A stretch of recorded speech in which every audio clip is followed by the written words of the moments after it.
सुभान उनको जो भेजने वाले थे, जिन्होंने बताया था, उनके बेटे को 5 साल से यही मसला था। लेटा हुआ चारपाई से बाजी पड़ती गिर जाता, खड़ा खड़ा ऐसे लगता जैसे किसी ने धक्का दिया है, दीवार में लगता, कभी बाजू टूट जाती, कभी कोई हड्डी टूट जाती। वो उनसे पहले आए थे, उनको भी मैंने अर्ज किया कि अपने पास तो कुछ भी नहीं, ना टीका है, ना इंजेक्शन है, ना दवाई है, ना दारू है, कुछ भी नहीं, कोई ताकत नहीं। अगर है तो अपने दामन में दरूदों के सिवाय कुछ भी नहीं।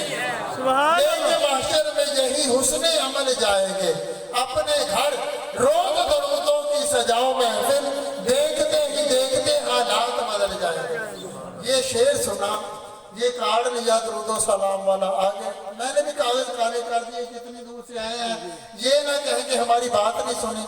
मैंने भी उनका दिल रखने के लिए, गले में डालने के लिए तवीज़ दे दिया, पीने के लिए, तेल में डालने के लिए, कि इनके दिल को तसल्ली रहे कि हमें कुछ मिल गया है।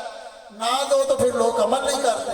वो कहते इतना सफर करके गए, हमारी बात ही नहीं सुनी, दिया ही कुछ नहीं। वो आए, वो बच्चे की वालिदा ने, 13-14 साल का बच्चा था, 5 साल से, उसे भी यही मसला था कि सांस रुक जाता, दीवारों के साथ लग जाता, कभी कोई हड्डी टूटती, कभी सर फट जाता।